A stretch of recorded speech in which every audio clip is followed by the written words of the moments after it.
Hello student, welcome back to our channel IPMate by LPT. So this is our next part of GIPMate Quant PYQ series. So start with the first question. The first question is the expression 2x cube plus ax square plus bx plus 3 where a and b are constant. हमें ऐसा question दिया हुआ है कि भाई एक expression है जहाँ पर a और b कांस्टेंट है, has a factor of x minus one. इसका x माइनस वन फैक्टर होने का मतलब क्या है कि जैसे ही मैं x माइनस वन को इस पॉलिनोमियल से इस एक्सप्रेशन से डिवाइड करूंगा या x माइनस वन से डिवाइड करूंगा तो बेसिकली क्या मिलेगा, हमें क्या मिलेगा कि जो रिमाइंडर है वो जीरो हो जाएगा. कंप्लीट डिवाइड का मतलब ये होता है रिमाइंडर जीरो.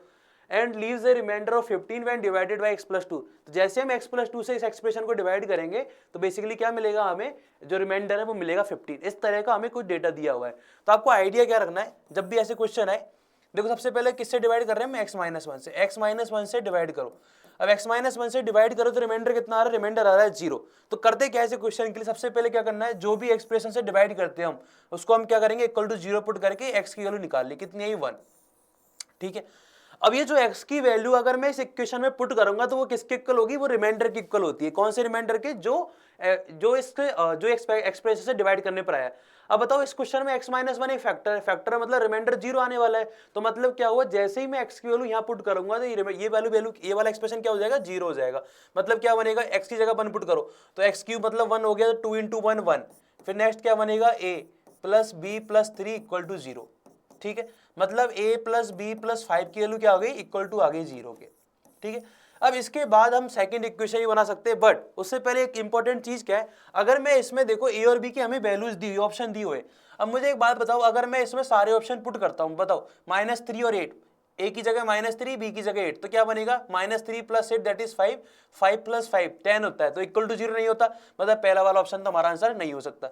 माइनस थ्री और माइनस एट कितना होता है, माइनस इलेवन, माइनस इलेवन और प्लस फाइव कितना हो गया, माइनस सिक्स. मतलब ये भी हमारा ऑप्शन नहीं हो सकता. नेक्स्ट ऑप्शन पर आ जाओ, option number D. Option number D क्या कहता है, three plus eight, three plus eight put करोगे तो भी हमारा नहीं होगा. तो इसका मतलब क्या हुआ, ये वाला ऑप्शन सेटिस्फाई करेगा. करके देखो हो रहेगा, थ्री और minus eight minus five plus five equal to zero. मतलब हमारा डायरेक्ट इसमें आंसर आ गया. बट अगर मैं इसको ये हमारा मेथड बना है ऑप्शन से जल्दी करने का तरीका. अब हम क्या करेंगे, सेकंड ऑप्शन अप्लाई, सेकंड तरीका देखने वाला है जिससे कि हमारा कंप्लीट आंसर आए विदाउट ऑप्शन. तो बताओ x equal to one put करने पर रिमाइंडर जीरो आ रहा था, x प्लस टू से डिवाइड करने पर रिमाइंडर कितना आ रहा है, रिमाइंडर आ रहा है 15. सबसे पहले क्या करेंगे, हम इसको इक्वल टू कर देंगे माइनस टू के.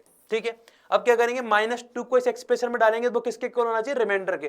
तो कर दो पुट, टू माइनस टू का cube plus A minus two का square plus B minus two plus three किसके इक्वल आ गया, ये हो गया 15 के इक्वल. क्यों, क्योंकि हमने बताया था जो भी जिससे भी डिवाइड करते हैं उसको इक्वल टू जीरो पुट करो और जैसे ही उस वैल्यू को हम एक्सप्रेशन में पुट करेंगे तो वो रिमाइंडर के इक्वल आएगा. कंप्लीट सॉल्व कर लो, कितना हो गया, ये बन गया minus sixteen plus four a minus two b equal to 12.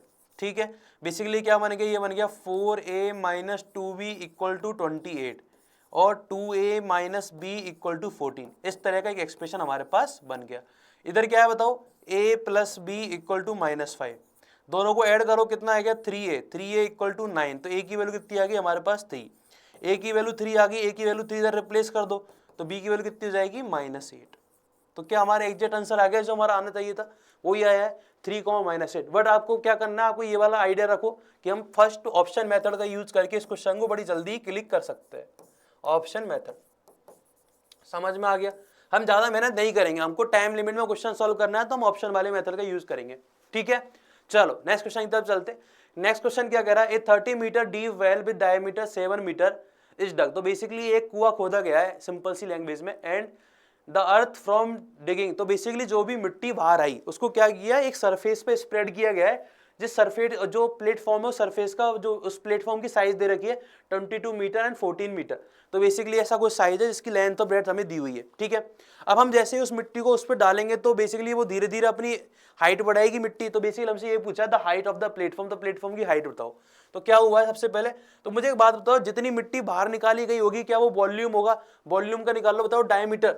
तो कुआं किस तरह का होता है, कुआं होता है सिलेंडर टाइप का होता है. सिलेंडर का वॉल्यूम क्या होता है, पाई आर स्क्वायर एच. तो बेसिकली बताओ हमारे पास जो मिट्टी है वो कितनी हो जाएगी, जो वॉल्यूम है बताओ वो हो जाएगा पाई. पाई को हम 22/7 की तरह डील कर लेते हैं. अगर नहीं दिया हुआ है तो आप पाई की 22/7 मान लो. ठीक है. वैसे क्वेश्चन में ऐसा दे दिया तो है कि पाई की वैल्यू को क्या जूम करनी है. बताओ क्या बनेगा, 7 डायमीटर था, रेडियस कितनी हो जाएगी, रेडियस हो गई 7/2 और हाइट कितनी है हमारे पास 30 मीटर. सिंप्लीफाई कर लो, कितना आ गया ये हो गया 22 इंटू 7 डिवाइड बाई 4 इंटू 30। तो इसको और सिंप्लीफाई करोगे कितना आ गया ये, इसको इससे काट लो, ये कट गया हमारे पास, ये हो गया 11, ये हो गया 15, तो ये बेसिकली बन गया 11 इंटू 105। हम इसको कंप्लीट सिंप्लीफाई नहीं कर रहे, ठीक है। अब कुछ ये हमारी बेसिकली मिट्टी है जो हमारे पास बाहर निकाली है हमने, ठीक है। उसके बाद क्वेश्चन ने क्या बोला है कि इस पूरी मिट्टी को एक सरफेस पर फैला दिया है। तो ऐसा कोई एक प्लेटफॉर्म है इस तरह का, उस पर इसको फैला दिया, तो फैला देंगे तो बेसिकली वो इस तरह से बढ़ती जाएगी चारों तरफ से, मतलब उसकी हाइट बढ़ जाएगी प्लेटफॉर्म की।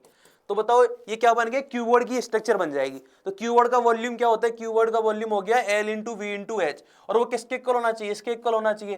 तो कर दो सिंप्लीफाई, 22 इंटू 14 इंटू एच किसके इक्वल होगा, 11 इंटू 105 के। सिंप्लीफाई करोगे तो गया इससे 2 टाइम्स, और ये हमारे पास 7 से कट जाएगा कितनी टाइम, ये हो गया 2 टाइम्स, और ये हो गया 15 टाइम्स। तो एच की वैल्यू कितनी आ गई, 15 divide by 4, that is 3.75 metre. मतलब कौन सा ऑप्शन क्लियर हो गया, option number b is the correct answer. Clear है ये वाला क्वेश्चन। नेक्स्ट क्वेश्चन की तरफ चलते हैं। नेक्स्ट क्वेश्चन क्या, अगेन हमें 2 स्टेटमेंट दिए हुए हैं और क्वेश्चन ने कुछ डेटा दिया हो, देख लेते हैं। तो हम क्या कर रहे हैं, सबसे पहले 2 डाइस को हम थ्रो कर रहे हैं, ठीक है। अब जब भी हम किसी 2 डाइस को थ्रो कर रहे हैं तो सैंपल स्पेस क्या होता है, इसको आपके बारे में इंफॉर्मेशन होनी चाहिए। हम पहला मेथड 1 देख रहे हैं, प्रॉपर मेथड, फिर उसके बाद दूसरा मेथड देख लेंगे। मेथड 1 क्या है, तो सबसे पहले सैंपल स्पेस बनाओ। तो क्या, तो क्या क्या पॉसिबिलिटी है कि पहले वाले डाइस में बनाया वो दूसरे वाले में बना जाए, तो सारी पॉसिबिलिटी हम लिख लेते हैं। हमने इस तरह सारी पॉसिबिलिटी लिख ली, 1,3, 1,5, 1,6, ठीक है। दूसरा बताओ, फर्स्ट वाले में ये आ गया हो 2,2, ये सारी पॉसिबिलिटी आती है, ठीक है। ये आप पढ़ते हुए होंगे, आपको आइडिया होगा इसके बारे में। जब 2 डाइस को थ्रो किया जाता है तो कितने पॉसिबिलिटी बनती है, और कितने सैंपल, इस सैंपल स्पेस में कितने एलिमेंट होते हैं, 36 एलिमेंट होते हैं। हम सारे 36 एलिमेंट एक बार लिख लेते हैं, 3,1, 3,2, 3,3, 3,4, 3,5, 3,6, ठीक है। फिर अगेन 4,1, 4,2, 4,3, 4,4। हम इसको थोड़ा जल्दी कर लेंगे एक बार, पर एक बार के लिए आपको आइडिया होना चाहिए कि कैसे ऐसे क्वेश्चन को किया जाता है। 3, 4, 5, 6, ठीक है। सिमिलरली 5,1, ये सारे सैंपल स्पेस के एलिमेंट है।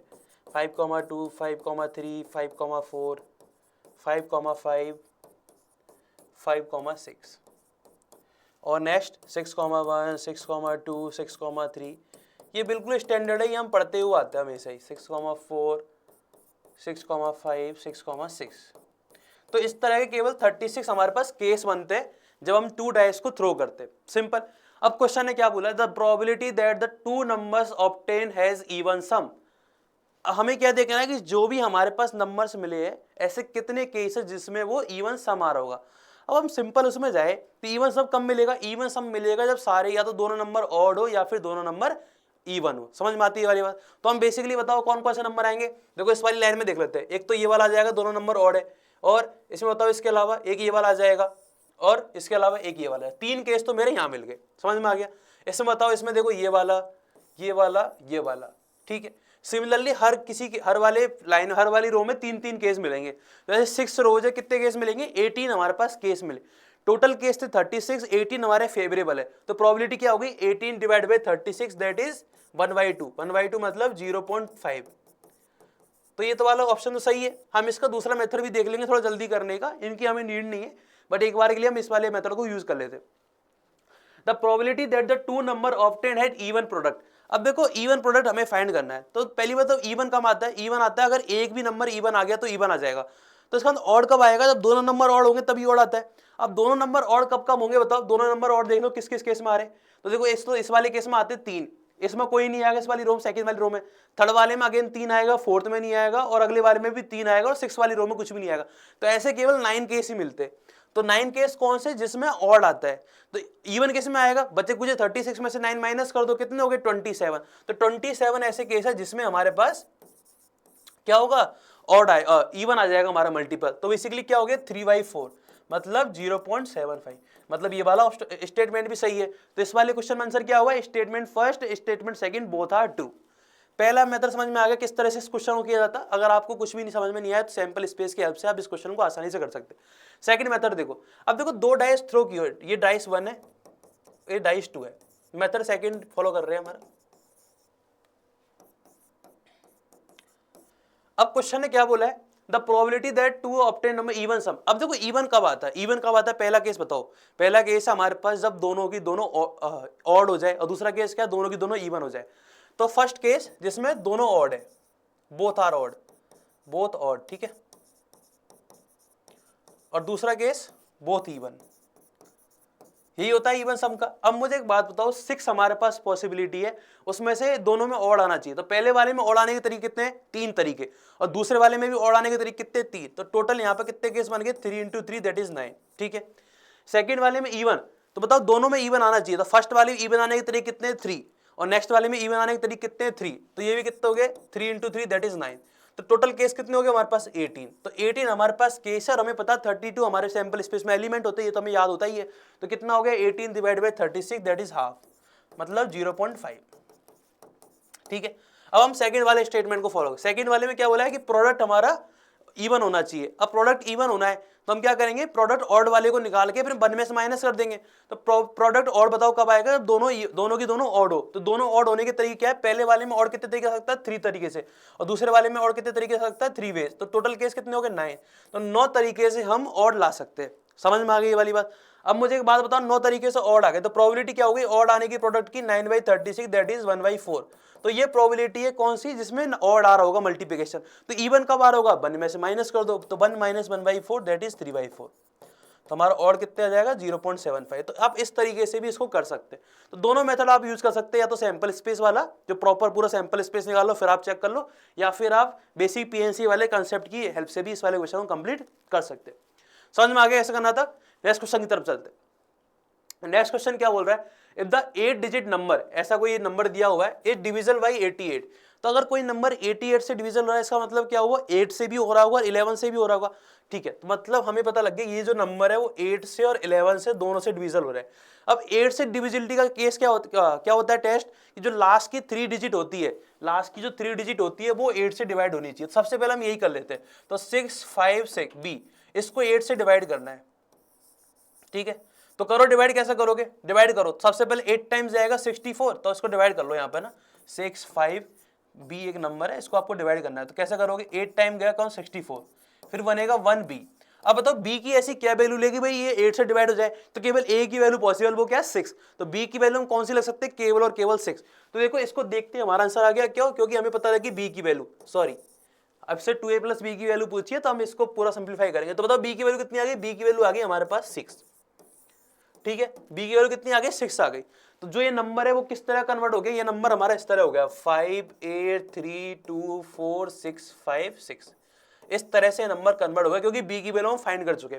अब क्वेश्चन ने क्या बोला है कि ये नंबर 88 से डिवीजन होता है, इसका मतलब 11 से भी होता होगा। और 11 का कंसेप्ट क्या है कि हम अल्टरनेटिव पेयर ले लेते हैं, उसके बाद उनका सबका सम करके, तो हम पहले सबसे पहले अल्टरनेटिव पेयर बनाओ। तो देखो ये पहला हम इसको इस तरह से कर लेते हैं अल्टरनेटिव, ठीक है, इस तरह से, ये वाला पार्ट हो गया। दूसरा वाला ये इन सब का एडिशन करो, तो बताओ 6 + 6 12, 12 + 2 14, 14 + a, पहला पार्ट हो गया। नेक्स्ट वाला 5 + 3 8, 8 + 4 12 और 17, ये हो गया 17। अब बताओ ये जो नंबर है वो किससे डिवाइड होना चाहिए, 11 से डिवाइड होना चाहिए। हमने यही आइडिया समझ में आता है। तो बताओ a - 3 की वैल्यू डिविजन किससे होनी चाहिए, 11 से। अब a की वैल्यू क्या क्या पॉसिबल है, a की वैल्यू पॉसिबल है 0 से लेकर 9 तक। क्यों, क्योंकि a डिजिट है, और डिजिट जो होती है वो 0 से लेकर 9 तक ही होती है। इसका मतलब बताओ a की वैल्यू क्या पॉसिबल है, केवल और केवल 3 पॉसिबल है। 3 के अलावा और कोई नंबर लेंगे तो कभी 11 से डिवाइड होगा ही नहीं। तो इसका मतलब क्या हुआ, a की वैल्यू क्या लेनी पड़ेगी, 3। अब a की वैल्यू हो गई 3, b की वैल्यू हो गई 6, यहाँ पुट कर दो। a की वैल्यू पुट करो, कितना आएगा, ये हो गया 2 × 3 दैट इज 6, और 5 × 6 दैट इज 30। तो टोटल आंसर कितना हो गया, 36। 36 will be the correct answer. तो मतलब ऑप्शन नंबर ए ही हमारा करेक्ट आंसर होगा। समझ में आ गया क्या, ऑप्शन नंबर ए ही हमारा करेक्ट आंसर हो गया। क्लियर है ये वाला क्वेश्चन कैसे करना था। नेक्स्ट क्वेश्चन की तरफ चलते हैं। तो इसमें बेसिकली आपको आइडिया होना चाहिए कि भाई 8 की डिविजिलिटी और 11 की डिविजिलिटी का आइडिया होना चाहिए। चलिए नेक्स्ट क्वेश्चन की तरफ चलो। नेक्स्ट क्वेश्चन क्या है, हमें दो सिमिलरली स्टेटमेंट दिए हुए, एक असर्शन और रीजन। तो सबसे पहले हम फर्स्ट वाला स्टेटमेंट देख लेते हैं, क्या हो रहा है, sum of the first 100 even natural number. तो first 100 even natural number divisible by 5, तो कौन से होते हैं, तो 5 से डिविजल वाले नंबर देख लेते हैं। देख फर्स्ट हो गया 5, फिर हो गया 10, फिर होता है 15, फिर होता है 20। तो 5 से डिविजल वाले नंबर में एक तो इवन आता है और एक आता है ऑड। सबसे पहला नंबर ऑड आता है, उसके बाद इवन आता है। तो बेसिकली कौन सा नंबर की बात कर रहा है, ये कर रहा है 10, 20, 30 इस तरह के नंबर की हमसे बात कर रहा है। तो इस तरह के आपको 100 नंबर से इनका आपको क्या निकालना है, सबसे पहले सम निकालना है। तो तब क्या फॉर्मूला होता है हमारे पास, ये देखो सारे के सारे एपी में, एपी का फॉर्मूला क्या होता है, n/2 2i's of a plus n-1 into common difference. ये होता है हमारे पास फॉर्मूला सम निकालने का। कितने नंबर से ऐसे 100 हमें नंबर लेने हैं, ठीक है। a की वैल्यू कितनी है 10, तो ये 20 हो गया, ये हो गया 99 इंटू 10, ठीक है। कितना हो गया, ये हो गया 50 और ये बन गया हमारे पास 110। तो 0 कितना हो गया हमारे पास, ये हो गया 990 और 20, ये कितना हो गया हमारे पास 0110। तो बेसिकली बन गया 1010 इंटू 50, तो कितना हो गया ये 00505। तो इस तरह का नंबर है, मतलब इसका सम कितना हो गया 50500। तो क्या इसके इक्वल है, नहीं है, मतलब असर्शन तो गलत हो गया। समझ में आ गया।